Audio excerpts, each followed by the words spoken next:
I'm super excited about what the team has prepared and plans to share with you this afternoon. As we go through we're going to show you all the different modules that will be coming live, have gone live and will be coming live with Dash Research over the course of the next couple of years. Lots of good information to come.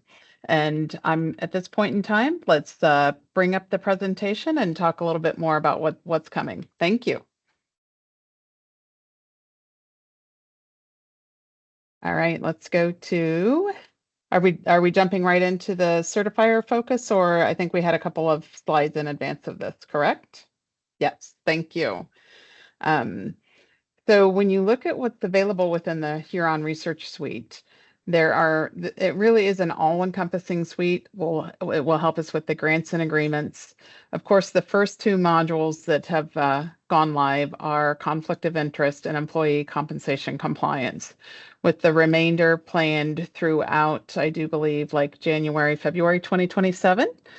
So with that short overview, I'm going to turn it over to Tricia so that she can talk a little bit more about the timeline and the sequencing of these implementations. Thank you. Look forward to Look forward to hearing what the rest of the team has to share with you guys today. Thank you.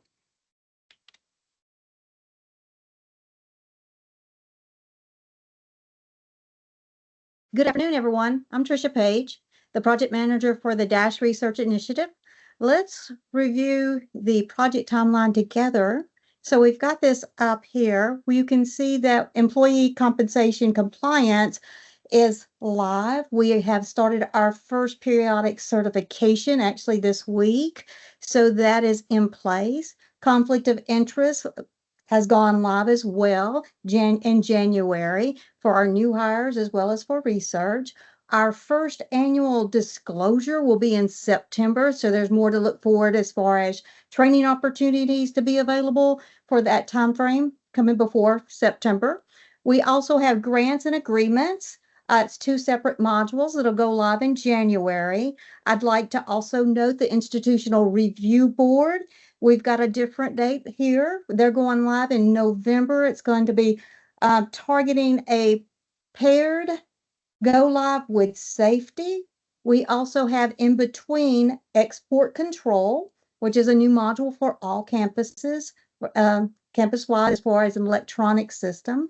So that one will also that'll go live in September of 2025.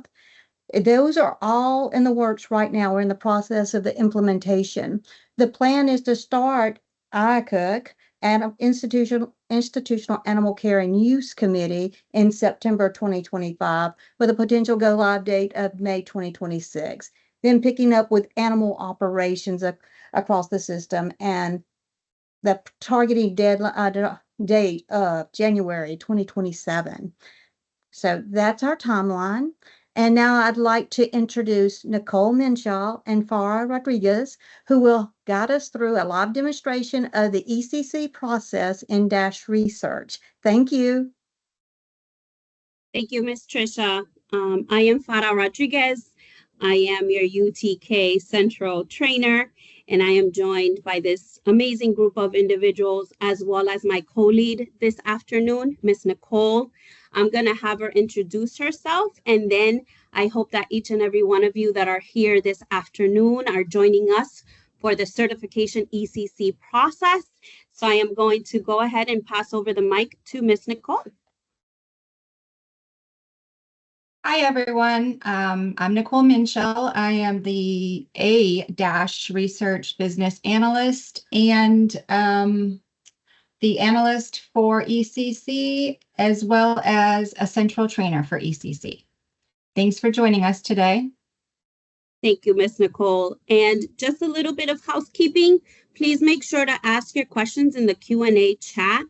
We welcome all questions, and that's the way we're learning and you're learning. And there's a big, huge bucket full of grace for everyone. So please don't hesitate to put your Q&A. We have a great team that is overseeing that chat.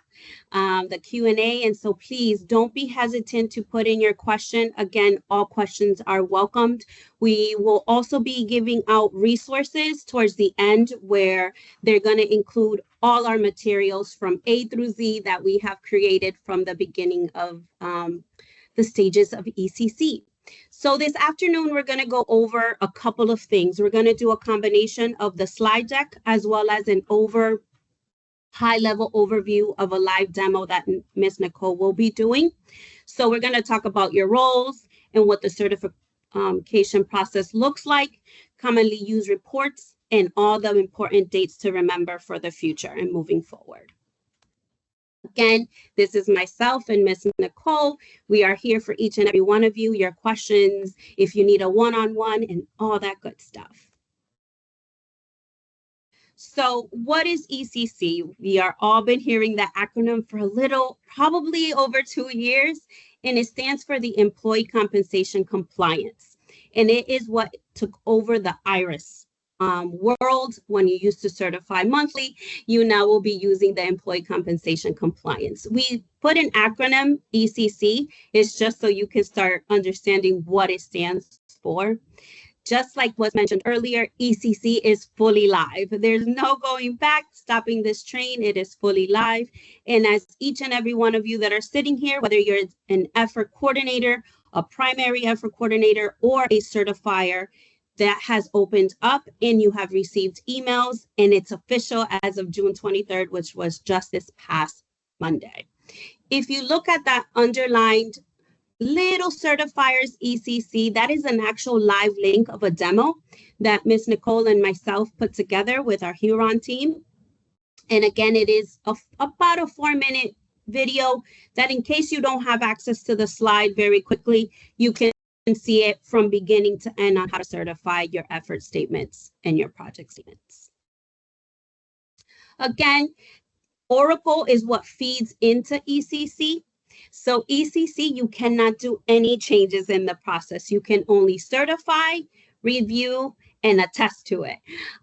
All the information that is in the employee compensation module is actually fed in by Oracle in that umbrella. So your effort statements, your project statements, and your reports are actually what's coming in from labor distribution and DASH, okay? It's just a little tip that you cannot override, you cannot modify ECC. That comes from the Oracle side of things. How do you access the system, right? Now that we're live, how do you get access to it? And how do you look at it? How do you certify? How do you review your reports? Well, each of you should have received an email. If you are the certifier, you should have received an email with the hyperlink, and you're going to see a little example of what that email looks like. You're going to be able to click that hyperlink. You're going to be able to bookmark it. Or if you go into our UT portal, which that link is going to be in these resources pages, you should be able to go onto the ECC portal. Okay, so there's 3 various ways that you can gain access to the system. Again, it's a single sign-on, and you're going to see that snapshot in just a bit. But these are also the live links. If you didn't get the email, and you should have gotten the email, let us know. But this link right here will actually take you to your access point, and then you do a single sign-on with your UT credentials, and you'll gain access to it. And if you see this bottom of the half of this PowerPoint deck, this slide, you're going to read a little verbiage of what your email does contain. It tells you what the period is that has been open. It tells you the link to click on, and it also tells you, making sure that you understand, if you are having difficulties, it also has that email address, okay? So, like was mentioned, it's your single sign-on. Again, you need to use your NetID and password in your UT network, okay? You don't have to create a new password. You don't create a new NetID. It is literally the same thing you use for your campus sign-on, okay? And some of you have already seen this, but we like to talk about it a little bit because it's changing. Not a lot, right? But it's changing. What is changing? The frequency. We are now going into a 3 times per year future state, right? That's what has been opened. we just opened up January 1st through April 30th of 2025, which is your spring semester, right? We're going only into a 3-time, not only to reduce administrative burden, but to still stay inconsistent with our UT policy that we will certify effort 30 days after each semester, okay? So what has changed is we used to do effort in IRIS monthly.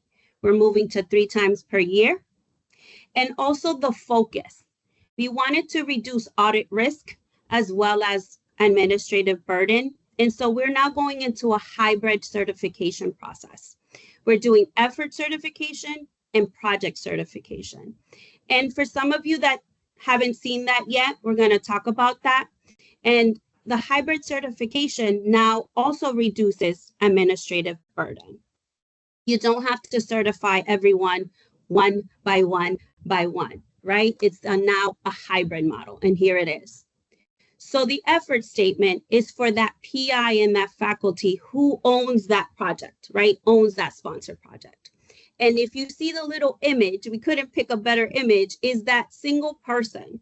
So the effort statement is for the single PI or faculty that oversees, that's leading this project, right? This sponsorship.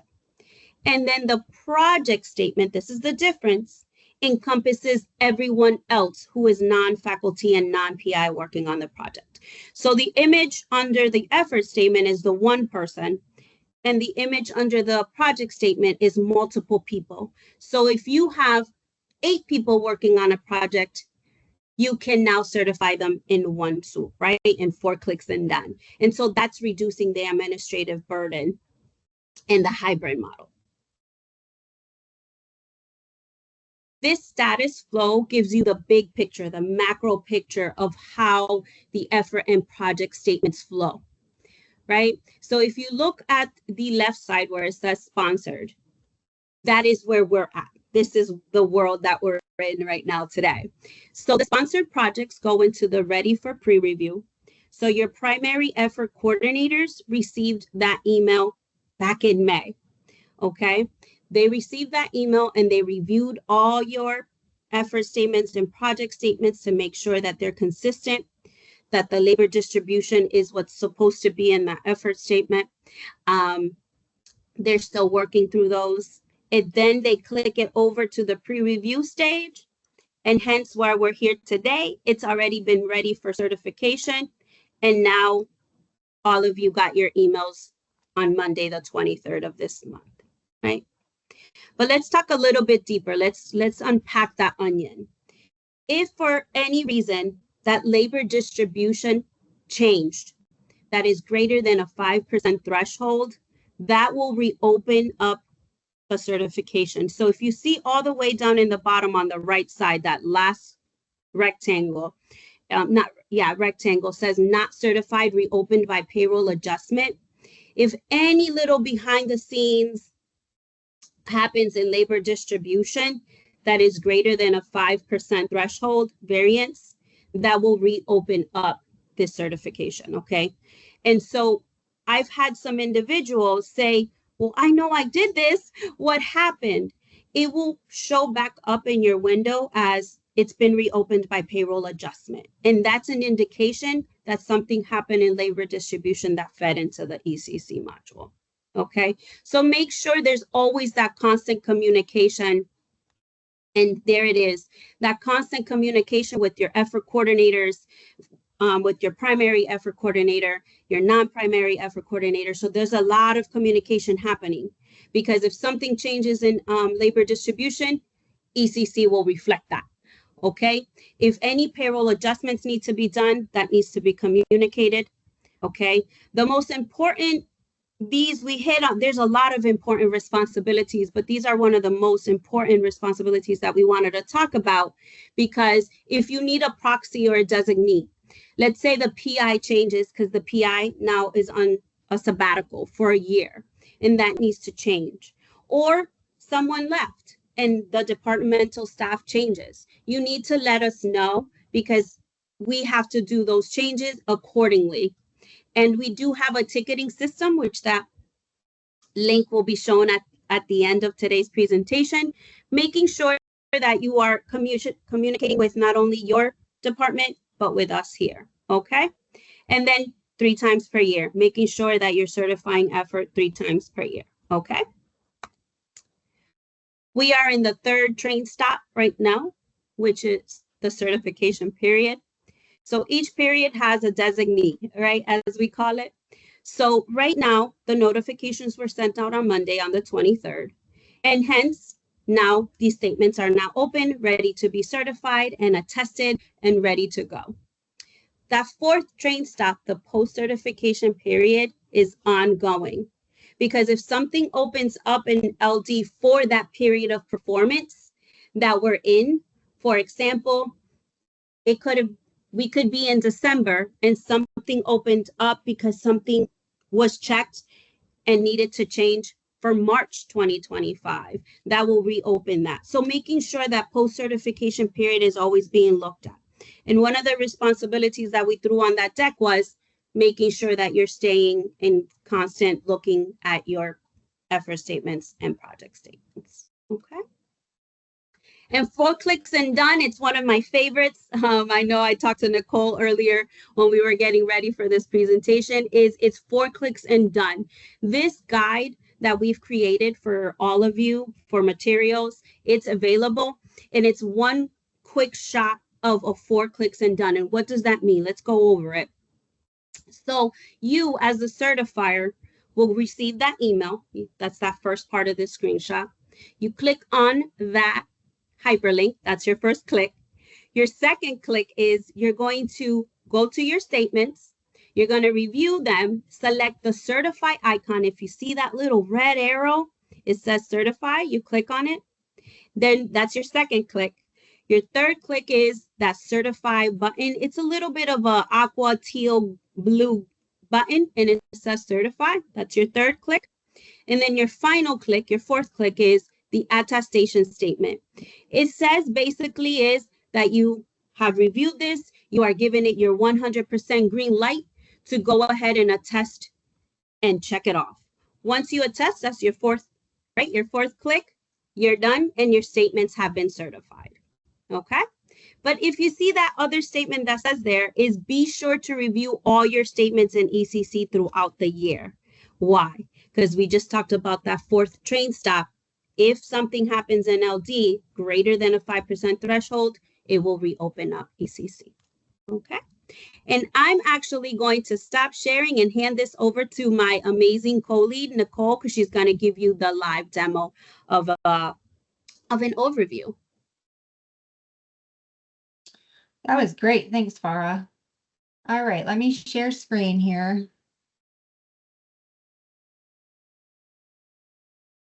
All right, can everyone see my screen? Is it large? Let me take myself off. Oh. Not yet, Nicole. All right, try again. There we go. Perfect. Okay, so as Farah mentioned, I'm going to provide you all with a high-level overview of the ECC platform as it relates to your role as a certifier. I'm logged in here as a PI named John Garcia in our test system. And the first thing that I want to point out for you all is where you can go to find job aids, demo videos, and other helpful resources. And so from your home page, if you select this links button here, you can see that there are options. You can click this and it'll take you directly to user guides, training videos, campus contacts, help center, dash research, and this ellipsis here has additional options. So that's the first thing I wanted to show you. And this is just a super helpful resource for all of you to keep in your back pocket.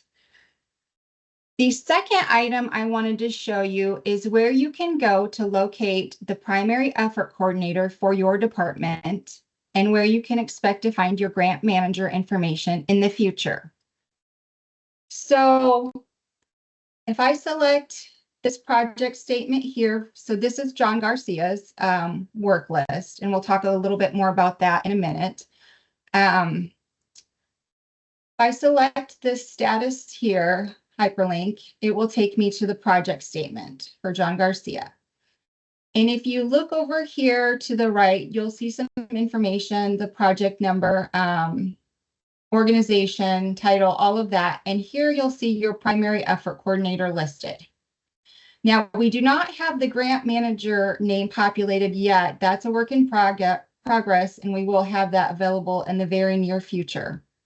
And so if the grant manager is not populated when we get this all set up, then you know that the primary effort coordinator and the grant manager are the same people. If there's a different grant manager and it's not the primary effort coordinator, you would also see that name there. So just wanted to show you that. All right, so let's dive into the certification process. So back on your home page here, you'll see a work list of your statements. Go back, sorry. Statements awaiting certification. So I can see effort statements here and the associated project statements down here. And so for this one, it's still in a building status because it's not this, the period for this one is May through July. So this isn't ready yet, but we can still look at it. So here's his effort statement. And that's what it would look like. And again, here you could see your primary effort coordinator if you select and expand the statement owner information here. So I can see primary effort coordinator is Amanda Mathis. All right, I'm going to go back to the project statement. And to open up my project statement, I'm going to select the hyperlink here under status. In here, I can see some more information about the project. The period, January through April, it's in a ready for certification status. The sponsor project number, all the other organizational details up here. And then down here, I can see all of the folks who are charging effort to this project, which fall under my purview as the PI.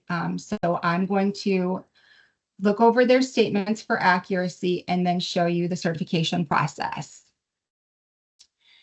Let me look here. So the project statement will list all employees paid from a sponsored project within the period. And so keep in mind when we get to the certification process, which is where we are now, that's the train stop, as Farah mentioned earlier, these have already been pre-reviewed by your primary effort coordinator. So hopefully they're accurate, but you know, things happen and they may not be. And so as you're reviewing your statements for accuracy, you're looking at your payroll dollar amounts and your percentages, making sure your cost share and salary over the cap are captured here correctly. If there are any discrepancies, then do not certify it. Just reach out to your primary effort coordinator and communicate what the issues are, and they'll take care of it from there. And so, okay, if I hover over a few little things here, if I hover over here, this will show me the payroll activity here, which is nice. And so everything looks right on my statement. Also, this is new. Iris didn't have any of this. If your effort coordinator had added notes, you would see that here, down here in this section. You can add attachments on these statements. You can do a few other things, and you can also run certain reports directly from these statements, and we'll get into that here in a minute. So if I wanted to certify in one fell swoop, I would just select this green button here, and it would check mark all the boxes. And then, of course, I would certify, my attestation statement would pop up, and then I would be done, and this would be removed from my work list. I'm not going to certify it because I want to show you the reporting capability from this statement. Or if you just wanted to certify a line item, well, not certify it, but save it, you could do that as well by just selecting one of the check boxes. Okay. So the last thing that I wanted to show you is how to run reports. And there are a couple of places where you can go to run reports in ECC. So the first place you can go to run a report on demand is directly from your statements. And so I'll scroll over here to this little newspaper icon. And if I select that, it'll give me a listing of all of the available reports for this project statement. I'm going to go ahead and select the SPES report or SPES report, and it'll bring it up in a different pop-up window. And it'll give me all of the details of the payroll for the employees that are charging effort to this statement. All right, let me get out of this pop-up menu. Can you still see my screen? Yes. Perfect. Thank you so much. All right, so and you can do that with both project statements and effort statements. So you can run that little newspaper icon is there on both statements, and it'll give you the listing of the available reports. And all reports in ECC can be exported to Excel, so that's really handy as well. So the other place that you can go to run reports in the platform is this reporting tab right here. I select that, and then you also have to select the reporting underneath it here. And it'll take you to your options. So under category in this management section, the only report that you have available to you as a PI certifier is this work list report. We're not going to focus on that one today because that's not a commonly used report. So we will focus on this tab here, payroll cost share report. So these are all of the reports that are available to you to run on demand in ECC. And I'm going to go ahead and run the PI and staff payroll report for you. So I'll select that here, and it'll give you a description of each report over here as you scroll through. So that's super handy as well. All right, so you have to fill in the parameters, and it won't return any result or let you keep going if you're missing something, so don't worry. So I'm going to put in my information. And another handy feature in ECC is the vast majority of all ECC reports, you can either run by date range or you can run by employee type. I'm going to go ahead and run this by employee type. And so I will select that bubble there, and it gives me some additional options. And so I know that I want to look at a project statement here. So I'm going to go ahead and select project from the drop-down menu. And then you have to fill in the period as well. And so we know that we are in the certification period for January through April. So that's the one that I'm going to select here. And then you'll want to select run. And so it gives me a breakdown of all of the payroll information under this sponsored project. This has a couple because I did staff and PI. So there are a few sponsored projects listed here with the breakdown of the payroll. And again, you can export these out to Excel, XML, PDF, RTF, whatever your preference is. And so that all of the reports are very similar as far as the parameters. So I'll just show you real quick. See here, some you'll have to enter more fields, information in more fields than others, but they're all pretty similar. And so for this one, the SPES report, it wants to use a project, sponsored project number. So that's what I would put in this field here. And I'll do that real quick so you can see this. And when you put it in, it'll give you the drop down and you'll select that. And then again, make my life easier, I like to use the employee type. Then I'll run the report.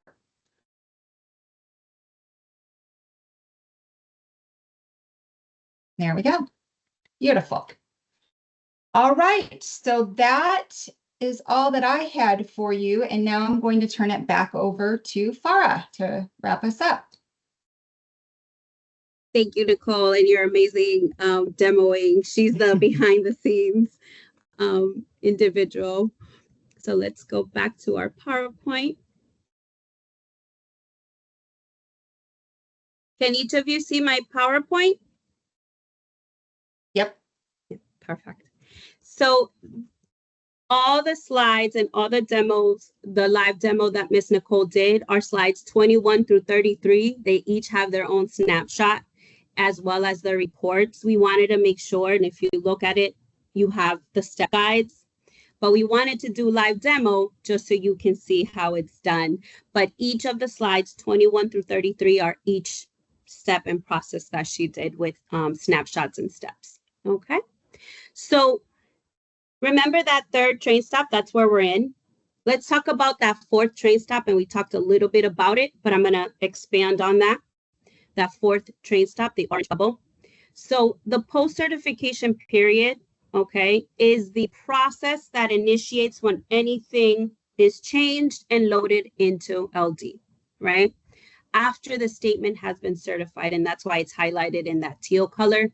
If anything changes in LD after a statement has been certified, okay, and we keep talking about it, right? The variance is greater than 5%, it will reopen it, okay? And it will start the flow again, okay? So again, it's that making sure that you're in constant checking the status. If your primary effort coordinator looks at it and says, hey, something got reopened, did you change this in LD? Or I changed it in LD, which is labor distribution, right? We love acronyms. So just making sure that there's constant communication between you and your department and what's going on in LD, as well as efforts and opening them, or they didn't open. Because if the variance is less than 5%, it will not, you will see that will not have to recertify statements. So that's the difference. Again, is to reduce burdensome. In the prior system, anything that changed a percentage would have to be done in the prior system. In the new system, the threshold is 5%. Okay. Reduce that administrative burden. What's some next steps and important dates for all of you to remember in this call, right? In this presentation? The certification period has opened. No going back as of this past Monday, the 23rd. Statements are in ready for certification status. Communicate directly with your primary effort coordinator.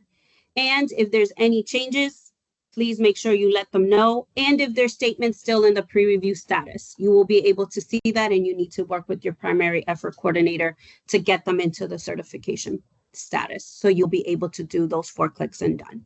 Okay. So this second set of information, this first period, I think I mentioned it earlier, is 5 weeks because we're allowing for additional grace period. We're all learning, we're all trying to work through this together, right? So it has opened from this Monday, June 23rd, and it's gonna be open all the way through July 28th, okay? That is a 5-week window that you will have to certify effort, both in the effort statements and the project statements, okay? Any subsequent after that, any certification period that will open up, for example, the one that will open up for summer, which will be from May to July, will open up for 4 weeks. Okay, so it will open up for 4 weeks for the primary effort coordinators for the pre-review, and it will open up for 4 weeks right after for the certification period. Okay. We will continue to have office hours throughout, all the way, even in the summer months. We will continue to send out communication. We have an amazing team, Miss Nancy. I want to give her a shout out, who does amazing communication So please be on the lookout for Friends of Dash, any communication from Dash, because Nancy does an amazing work to send topics. If we have open office hours, if we're going to have another town hall, we want to make sure that each of you have access to that information and those links to come and meet with us one-on-ones or in a group setting for open office hours where you can come in and bring your questions and your situations. Notables, right, is certifiers should work again with your EC. Check your dashboards, just like Ms. Nicole showed you, is once you open up that link, that hyperlink, and you sign in, look at that dashboard. If something's off, then talk to your effort coordinator. If both of you are like, something's greatly off, let us know, open up a ticket, and Nicole and Emily and myself and the rest of the folks will probably do a one-on-one with you just to figure out what's going on. Sometimes it's just working behind the scenes and it will work, but there's little moving parts, right? We're on a chessboard right now, whether we're the rook or the knight or the queen or the king. We have to figure out where all those pieces go. Again, non-sponsored projects are auto-approved. We wanted to say that again. It's just to make sure that you understand that non-sponsored projects are automatically, like you saw in that macro status workflow, they automatically get approved. And if you have known issues such as identified pay elements not posting and things like that, let us know because we then need to work through that. Okay. These are all our resources that we have available. Every single thing that we have, we're transparent. Anything that you can think of, we have it there. We have various demos. We have various certifier quick guides. We have the 4 clicks and done certification quick guide. Also, that last website that we have there, if you click on that, once this PowerPoint goes live in the resources page, you click on that link, it will literally bring you to everything that we have out there.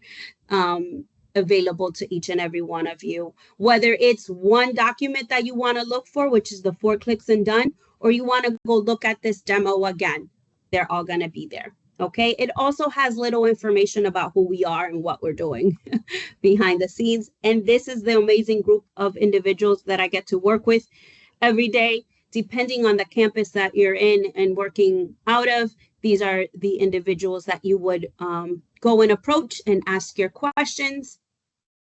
And let's say it's at UTSI, that would be Miss Michelle, or at UTSA, it will be Emily and Jennifer. So any you can think of, we have it covered with some experts in the room.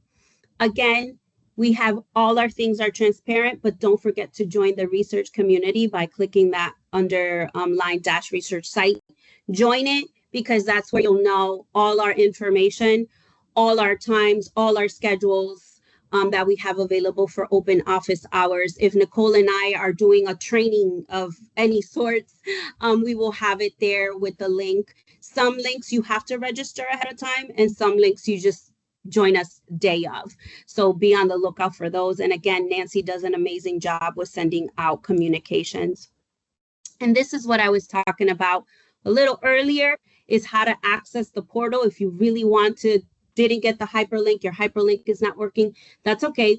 Here's the portal for the Dash. Here's the ECC website. And then this is where you can send us, this is the link as well for the ECC website. Then if you want to open up a ticket, contact your effort coordinator or submit a ticket. And this is the link where it will literally take you where you can ask for research service request. And they will triage. If the ticket is ECC related, they will triage us the ticket. Okay, so all of these links are live. You can click on them at any given point and it will take you to whichever route you want to go to, whether it's materials or you want to open up a ticket or you want to go directly to the ECC system. These are all the links you will need. Okay. And then we are collecting the Q&As. I'm going to do a warm check-in. How are we doing on those questions, Miss Nicole, on the Q&A chat?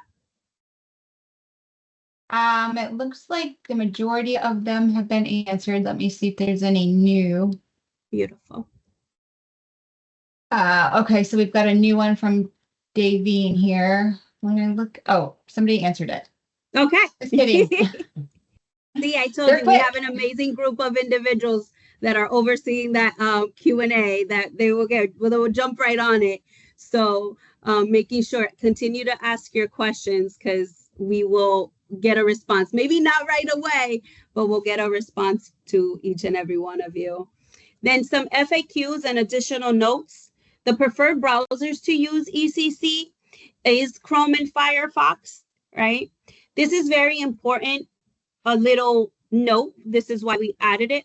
The ECC, every third Saturday of every month, it will be down, okay? It does some maintenance in the background, making sure that it's still working and all that stuff. So if you are an individual who works on that third Saturday and are trying to do your effort certifications and your project statement certifications, it's going to be down because it does do a maintenance period, and it's every Saturday, every third Saturday, excuse me, of every month. Okay.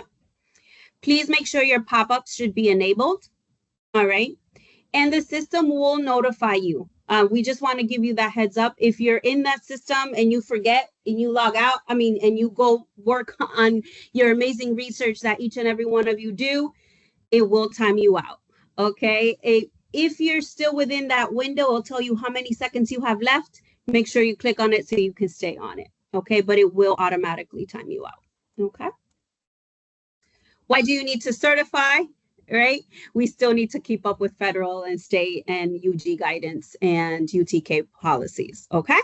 So even though we're going into a whole new system and it's much user friendly and less burdensome on all of us, we still have to certify to make sure we're still within the terms and conditions of that project and federal guidelines. Again, how often do you need to certify? It's 3 times a year now. Okay. It's no longer monthly. Can you certify on your mobile phone? Yes, but make sure you're on a VPN connection. You will not be able to gain access to it unless you have a VPN connection. Okay. And is UT compatible with Safari? Yes, but we recommend using that Chrome and that Firefox. Okay, it's just to make sure to protect our stuff, and that VPN is crucial. If you're going to jump on a mobile, make sure you're on a VPN connection. And I just asked about questions. Make sure all of you put those questions in the Q&A chat. And then from our team, we sincerely thank each of you for taking this time to join us. This is not the last, and I hope it's not the first. All of us will be in communication. If you send us an email or you open up a ticket or you need a one-on-one, please let us know because we'll squeeze you into our schedules because we don't want you to feel like you don't have anyone to chat with or talk with or discuss your situation with. Again, you will have the list of individuals for each of your respective campuses, as well as us here on the ECC side. So any questions, please ping Miss Nicole and myself and the amazing team that I get to work with each and every day, who I call them rock stars.